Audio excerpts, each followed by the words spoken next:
마음 그림입니다. 오늘은 앤서니 브라운의 돼지책을 이야기해 보려고 합니다.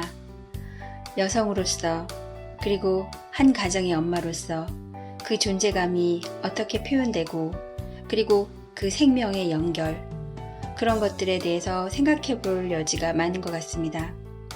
먼저 책의 내용입니다.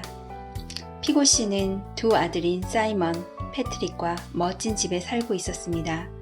멋진 정원에다 멋진 차고 안에는 멋진 차도 있었습니다.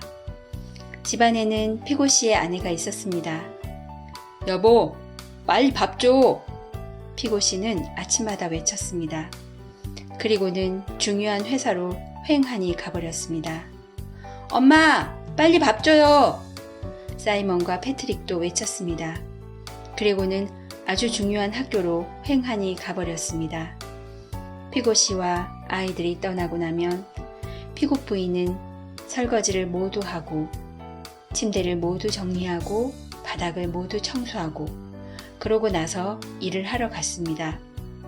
엄마, 빨리 밥 줘요! 아이들은 아주 중요한 학교에서 돌아와 저녁마다 외쳤습니다. 어이, 아줌마, 빨리 밥 줘요! 피고 씨도 아주 중요한 회사에서 돌아와 저녁마다 외쳤습니다. 피고 씨와 아이들이 저녁을 먹자마자 피고 부인은 설거지를 하고 빨래를 하고 다림질을 하고 그리고 나서 먹을 것을 조금 더 만들었습니다. 어느 날 저녁 아이들이 학교에서 돌아와 보니 집에는 반겨주는 사람이 아무도 없었습니다. 엄마는 어딨니? 피고 씨가 회사에서 돌아와 물었습니다. 피고 부인은 어디에도 없었습니다. 벽난로 선반 위에 봉투가 하나 있었습니다. 피고 씨는 그 봉투를 열어보았습니다. 안에는 종이가 한 장 들어 있었습니다. 이제 어떻게 하지? 피고 씨가 말했습니다. 피고 씨와 아이들은 손수 저녁밥을 지어야 했습니다. 시간이 많이 걸렸습니다. 그리고 아주 끔찍했습니다. 다음날 아침, 피고 씨와 아이들은 손수 아침밥을 지어야 했습니다. 시간이 많이 걸렸습니다. 그리고 아주 끔찍했습니다. 피고 부인은 집에 돌아오지 않았습니다. 피고 씨와 사이먼과 패트릭은 굶지는 않았습니다. 하지만 설거지를 하지 않았습니다. 빨래도 하지 않았죠. 곧 집은 돼지 우리처럼 되었습니다. 어느 날 밤 집에는 먹을 게 하나도 없었습니다. 온 집안을 샅샅이 뒤져서 음식 찌꺼기라도 찾아야 해. 피고 씨가 씩씩거렸습니다. 그런데 바로 그때 피고 부인이 걸어 들어왔습니다. 제발 돌아와 주세요. 피고 씨와 아이들이 킁킁거렸습니다. 그래서 피고 부인은 집에 있기로 했습니다. 피고 씨는 설거지를 했습니다. 그리고 피고 씨와 아이들은 요리하는 것을 도왔습니다. 이 다음은 책으로 확인해 주시기 바랍니다. 우리 아이들이 어릴 때 이 책을 많이 읽어주었는데요. 그때와는 참 많이 달라졌구나 라는 생각이 듭니다. 제 생각이요. 여기 피고 부인처럼 밥을 챙겨주고 온갖 집안일을 하면서도 너무나 당연하게 하다가도 이유를 알 수 없이 우울해지고 화가 나긴 했었죠. 특히 명절 때, 시댁 모임에서 달리 방법은 없었죠.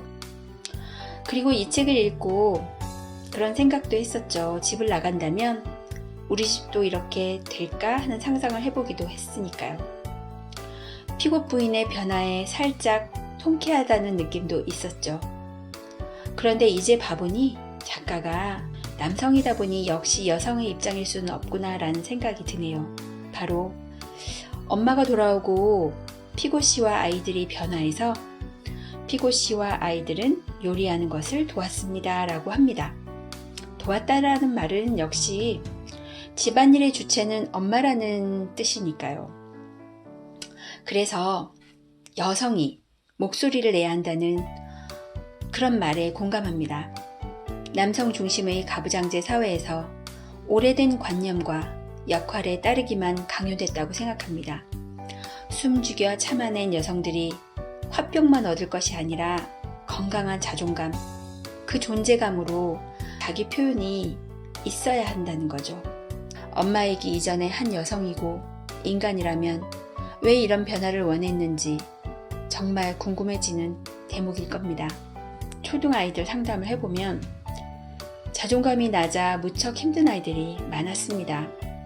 주로 부모의 자존감 영향을 많이 받는 탓도 있겠죠. 엄마들이 눈을 감거나 참고 넘어가면 되겠지 하면서 넘긴 사소한 상황들로 에너지가 약해지고 엄마들이 생명력을 잃다가 자존감까지 상처를 입은 것 같습니다. 가정에서 누군가를 돌봐야 할 역할일 뿐만 아니라 자녀에게 지대한 영향을 주고 있는 가정의 베이스 캠프가 바로 엄마입니다. 딸은 엄마가 되고 할머니가 되면서 다음 세대에게까지도 어떻게 연결되는지 생각을 안 할 수가 없습니다. 이 책의 피고 부인이 집을 나가서 진정 그녀가 원하는 일을 찾은 것이 아닐까요? 피고 부인의 선택은 원하는 일을 찾아 행복한 것 같으니까요. 가족이 일을 도와줘서라기보다는 내가 진정 원하는 일을 찾았다는 행복감이 더 커 보입니다. 억울하고 속상해하며 에너지를 소진하지는 않았으면 합니다. 그 에너지 소비가 내 생명력을 갉아먹고 자존감을 낮추어 또한 내 아이들에게도 영향을 주고 있다는 것을 잊지 말아야 할 것입니다. 내가 누구이고 진정 원하는 것이 무엇인지에 대해 에너지를 써야 합니다. 늦었다거나 자포자기하지 말고 부딪히고 도전하는 에너지를 선택합시다. 돼지책이었습니다. 감사합니다.